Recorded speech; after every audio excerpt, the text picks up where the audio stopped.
You're listening to Give God 90, where we're not afraid of the tough biblical questions, because we will dig through the language, the culture, and the history to find the truth revealed in the words of our Creator. A happy Monday, everyone, or whenever you might be listening. We certainly do appreciate you for letting us spend some time with you today. I am being carefully monitored and supervised this morning. Hi, everyone. Thanks for joining us today. I don't know if we're getting some smoke from the wildfires or what, but when you walk outside, it's kind of yucky, and it's kind of got my sinuses messed up a little bit too. So if I cough a little bit today, you'll know why. If you like what you're hearing, you know, those share buttons work really well. We appreciate all that kind of thing. The notifications, it just helps people find us easier, just like you did. So, you know, don't be afraid of those things. If you've not been to GiveGod90.com lately, you might want to check that out. Also, authorjerrymitchell.com. And True Word of Faith for Life on YouTube is Dr. Sean's channel. I know he would appreciate it if you give him a listen, check him out. He's got a long history of really good stuff and some bad stuff in there too, but that's in his personal life, and he talks about it often. So you know, just giving him a shout out there. Appreciate him for letting us spend some time with him on YouTube the other day. That was a lot of fun. Yes. Other stuff coming up, I'll let you know about that in a couple of weeks, so we'll keep you apprised. Looking at something today that you hear often, and maybe you've heard people criticize you for your faith. You know, maybe you hear something like, "Oh, you just believe in fairy tales," or you can't just blindly follow something you can't see, right? Well, the Bible doesn't describe a blind faith, not at all. In fact, blind faith in our Creator is not even a thing in the Bible. What we see, and let me rephrase that, what we might not be able to see is the face of our Creator, because he tells us no one can see his face and live, right? But what do we see? We see evidence of our Creator in the universe that we live in. And I've used this analogy before. You can't see the wind, depending on the city you live in, right? Because some of them is pretty polluted and you can see the air moving. But you can't typically see the wind. But you can see and feel and know the wind is blowing, because you see the leaves on the trees move, right? You see the flags or the banners kind of ripple in the breeze. You feel it on your face and on your skin, depending on how cold it is. If it's a little rainy, you might see rain, instead of falling straight down, it kind of blows sideways a little bit. So you can see, there's evidence that the wind is blowing, even though you can't see it. And before we get to the passages in the Bible that tell us what things to look for, let's look at a little bit of, just a little bit of history. What we might consider scientists today, they've been around for a very long time. People have been examining things for a long, long time. They've made many, many discoveries, over a long period of time. They learned how to treat sick people. They learned how to think about the earth we live on. And these early scientists didn't question creation. They didn't question how the earth was made or how God created. Instead, instead they were searching for how this all works, how it fits together, what's the cause and the effect. Even the scientists or the people who were studying, who might not know the God of Abraham, they never questioned a divine power. Even the Greeks, if you look at Greek mythology, they were more interested in how the gods affected mankind rather than what created mankind. They kind of looked and saw these different things and said, well, why are they doing this and how are they doing that? They weren't concerned with the origin. They were concerned with how it works. Even Isaac Newton, Newton gives us the laws of gravity. He doesn't question the beginning of creation. He just went on to explain how it works. Copernicus, Galileo all realized these things. Even before they became what we may call common knowledge. In Newton's book, The Mathematical Principles of Natural Philosophy, it outlines the general laws of gravity. Hopefully you all remember these, right? The first law is an object will remain at rest until acted upon by an external force. His second rule is force is equal to change. If you have something that is laying down on the floor, and maybe it's a ball, and it weighs 10 pounds. I don't know how many kilograms that is. Okay, I'm not part of the metric system. It takes, at minimum, just a little more force to move it. So if it weighs 10 pounds, it takes 10.01 pounds to move it, right? And his third rule, of course, for every action, there is an equal and opposite reaction. This kind of got me when I was in school until a chemistry teacher explained it. And he says, even though a person may only weigh 100 pounds, and again, I don't know what that is in kilograms, if you step on a concrete floor, it's going to flex. It may only flex a millionth of an inch, or what's that come to in millimeters? I don't even know. It's a very, very, very, very, very small amount, but it's going to flex. It has no choice. All of these things don't challenge creation. They don't challenge the Creator. These statements simply explain how creation works. Now, we often hear that matter cannot be created or destroyed. It only changes form.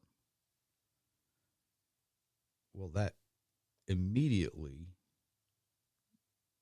kills the Big Bang Theory. If matter cannot be created or destroyed, something cannot appear from nothing.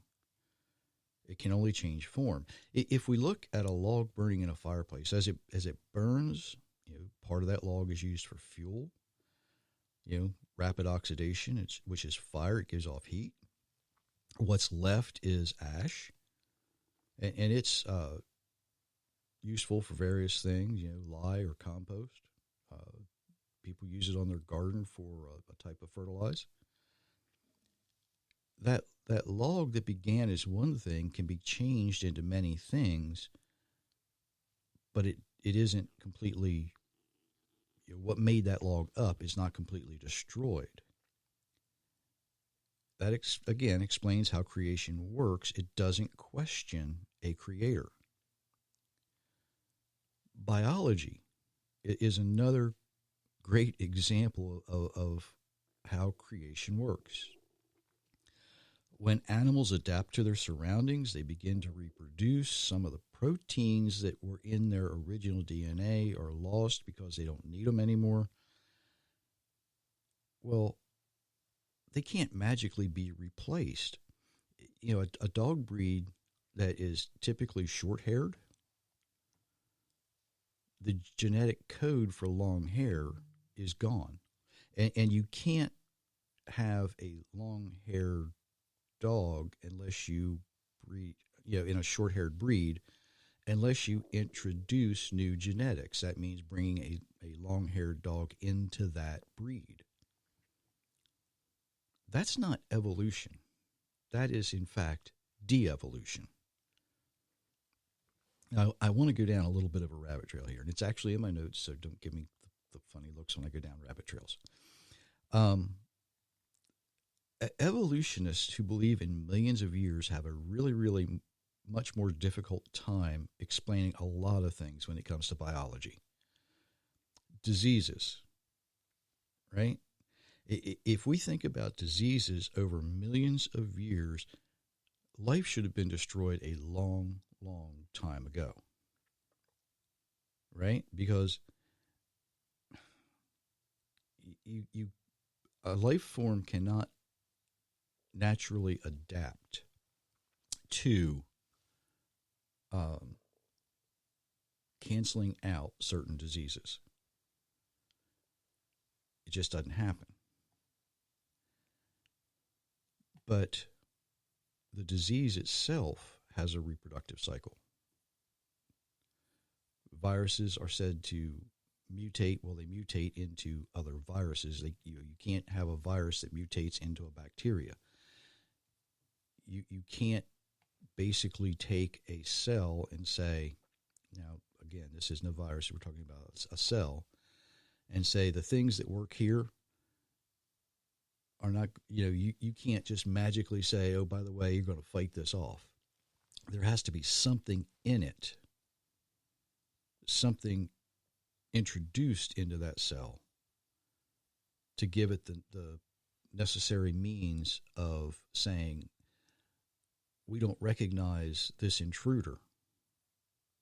Sometimes that is in the form of a type of medicine, whether it comes from a maple leaf or a mullein leaf, right?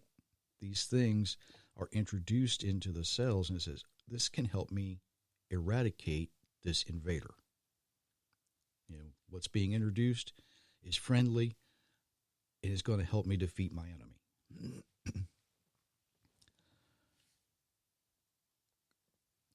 However, creation, only being a few thousand years, answers this. It answers it dramatically. There's a short time that things have to reproduce. But more importantly, there are the creation lessons using plants to help us. Plants are your food and your medicine. So these plants that our Creator created said, there's going to be some diseases, but if you use this particular plant, it will help you eradicate this disease because your cells in your body are going to recognize that what you're putting in is going to be friendly to the cells in your body, and it will help them destroy the enemy that's trying to invade. Does that make sense? Okay, as long as I'm making sense. And thirdly here, there's a created influence of balance. And what I mean by that, and this might be a little complicated, but I don't think so. I think I can explain this the way I want to explain it. When we follow the Creator's way, it teaches us how to overcome many of the things that would harm us. Let me say that again. If we follow the Creator's way, we will learn how to overcome many of the things that try to hurt us. And that's exactly what the Bible teaches. It's exactly what it shows us. So now I think we can get into some of the verses that should help us identify what we're looking at. I would have lost heart unless I see the goodness of the Lord in the land of the living. David's faith was not blind. He looked for the goodness of our Creator right here in his creation. Psalms 27:13. The Lord made the earth by his power. He established the world by his wisdom and stretched out the heavens by his understanding. Jeremiah 51:15. Faith means being sure of the things we hope for, and faith means knowing that something is real enough if we do not see it. Hebrews 11, verse 1. For since the creation of the world, God's invisible qualities, his eternal power and divine nature have been clearly seen, being understood from his workmanship, so that men are without excuse. Romans 1, verse 20. The heavens declare the glory of God. The skies proclaim the work of his hands. Psalms 19, verse 1. Okay. So David says, I would have lost heart. I would have felt faint, whatever your translation says, if I had not seen the goodness of the Almighty in the land of the living. David says there's evidence that God is working right here, right now. And faith is evident in everything around us, from the smallest thing we can see with the microscopes we have today. You know, when I was in school, when I first started school, and this is a long time ago now, the smallest thing was, we were told at the time, was a single cell organism. The single cell, is the building blocks of today.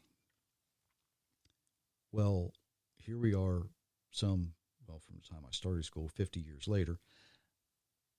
We can look inside that cell now, and we see a multitude of proteins and acids that function much like a tiny city. There's proteins that carry things inside that cell to go where they're supposed to go. It functions. It's almost like a small city inside that cell. And these cells, as things are introduced, they identify it. If it's friendly, they use it. If it's not friendly, they try to get rid of it. But faith is evident in the things that are too big for us to ever reach.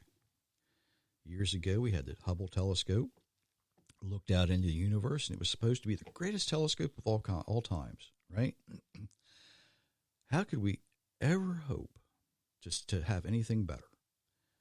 Well, today we have the James Webb telescope that gives us images from much farther away and seeing things we never even expected to see, we never even thought of. So from the smallest to the largest, the work of our Creator is evidence for our faith.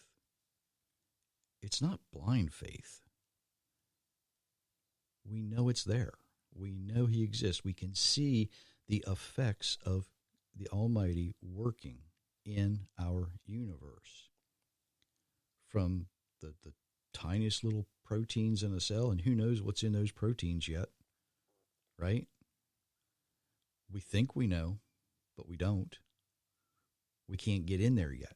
We can't see it yet. We don't have anything to identify anything that's small yet. We may not.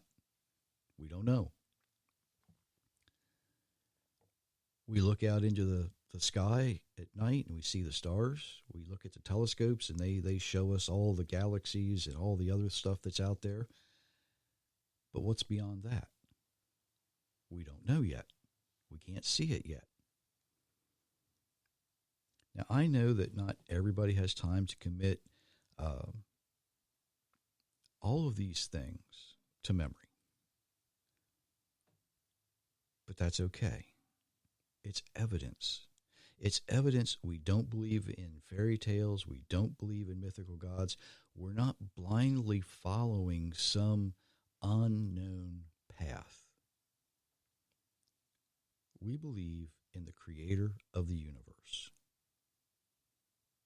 the one who designed it, from the smallest things we can't see to the largest things we can't see. So, when somebody accuses you of believing in fairy tales or some fictitious divine being, something to maybe ask them is what God himself asked Job. I'm going to read those. Then the Lord answered Job from the storm. He said, "Who is this that makes my purpose unclear by saying things that are not true? Be strong like a man. I will ask you questions, and you must answer me. Where were you when I made the earth's foundation? Tell me if you understand. Who marked off how big it should be? Surely you know. What are the earth's foundations set on? Or who put its cornerstone in place? Who did all this while the morning stars sang together? Who did this while the angels shouted with joy?" Job 38, verses 1 through 7. Okay. Where were you? If I'd have really been wanting to do this, I'd have did the reverb, deep voice. Where were you? Or better yet, who is this who makes my purpose unclear? Ooh, the people who question? You see, when the serpent came to Eve and said, "Did God really say?"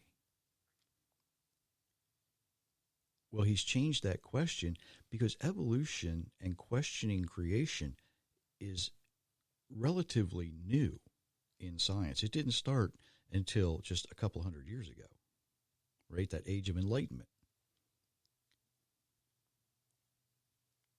The serpent changed the question from "Did God say don't eat the fruit?" to "Did God really create?" You see how he changed the question there, right? When you ask them who was there to see it? Nobody was there to see the Big Bang. It's a guess. It's a theory. We don't know.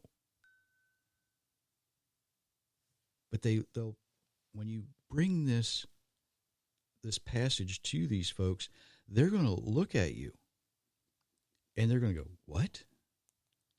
No. That you can't use that." Well, of course you can use it. It's part of your faith. They're using part of their faith to attempt to disprove God. Why can't you use your faith and the evidence of your faith not to prove God, but to question their God? You see, what's good for the goose is good for the gander, right? If Satan's going to attempt to say, "Did God really say?" we can turn that question around. Did Satan really say? We can do that. And then when they're really confused, now you can continue with Job from a different chapter. My friends all laugh at me when I call on God and expect him to answer me. They laugh at me even though I'm right and innocent. People who are comfortable don't care that others have trouble. They think that people who are in trouble should have more troubles. The tents of robbers are not bothered. Those who make God angry are safe. They have their gods in their pocket. But ask the animals, and they will teach you. Or ask the birds of the air, and they will tell you. Speak to the earth, and it will teach you. Or let the fish of the sea tell you. every one of these knows that the hand of the Lord, what the hand of the Lord has done, that the hand of the Lord has done this. The life of every creature and the breath of all people are in God's hands. Jacob chapter 12, verses 4 through 10. I thought it was Job. Oh, Job, sorry. What Job's saying is exactly what the early scientists were doing. They were looking at the animals, they were looking at the fish, they were looking at the birds, they were looking at the earth, and they were saying, teach me, show me. And they did. Tell those who accuse you of believing in fairy tales, ask the animals, ask the fish, ask the birds, ask the earth itself. I had a teacher in school. He was brilliant. Okay, I have to say, he was brilliant. He was a little crazy. He was a little weird, but he was brilliant. He sent his children to Sunday school, even though he was never able to grasp the concept of being created. You see, for him, there was nothing other than what he learned in school. And even from him, I learned something in his biology class a long time ago that helped me understand creation. And what I learned in studying the biology of plants and animals is that evolution is impossible. No plant, no animal can gain genetic information necessary to reproduce without the influence of an outside force. You have to bring in the correct code, the correct genetic codes from something else, just like that short-haired dog can't reproduce. If it breeds with another short-haired dog, it will never reproduce to have long hair.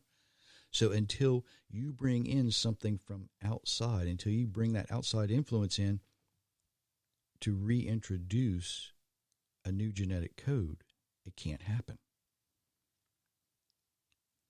The only outside force that is possible for life is our Creator. Faith is not blind. Faith is evidence of our Creator in everything.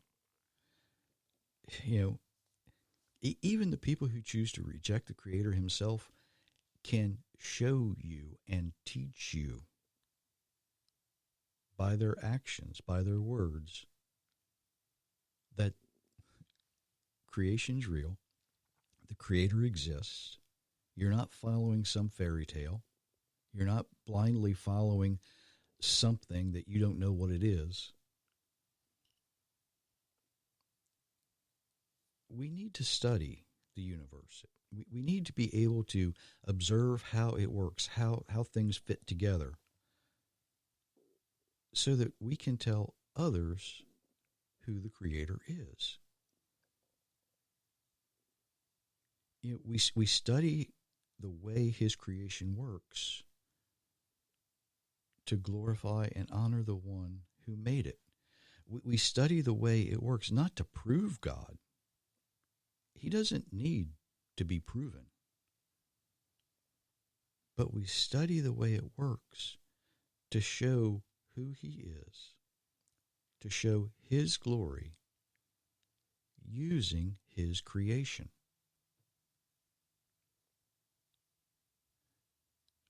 The secular scientists of today will say, oh, we can't include God in any of our theories. And their theories are falling apart,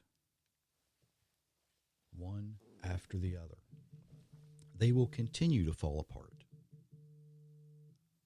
Because when you exclude the Creator from science, you exclude creation, you exclude science itself. Because science, real science, asks the earth, it asks the animals, it asks the birds, right? And the answers you're going to get are evidence of faith. Because when you realize how things fit together, how the universe works, how creation functions, you realize that it's by design. His design, not our design. You know, we talk about artificial intelligence today, and that's exactly what it is. It's artificial, and it's limited. But the God of Abraham, Isaac, and Jacob has no limitations. And when you understand that, and you realize how he puts things together, you see evidence for your faith. And it's all around us. It's all around us. I remember talking to somebody years ago, and they say, well, how can you believe in something you can't see? I said, well, you know, I've never actually been to Australia. I don't know for certain that it's there, but I know people who have been there. I know it exists. Just because I can't see it from where I'm at, and I've never been there, doesn't mean it doesn't exist. And that's what these secular scientists are asking you to do. They're saying, well, if you can't see it, it doesn't exist. Just like the wind. You might not be able to see it, but you know it's there. Your faith isn't blind. There is plenty of evidence all around. All we have to do is ask the animals, ask the earth, and you'll see it. Hopefully that's going to help some of you in your quest for understanding. And hopefully it will help you explain to the people who make fun of you, well, where were you when the earth was made? So until Thursday, we do wish you many, many blessings, everyone. Yes, we do.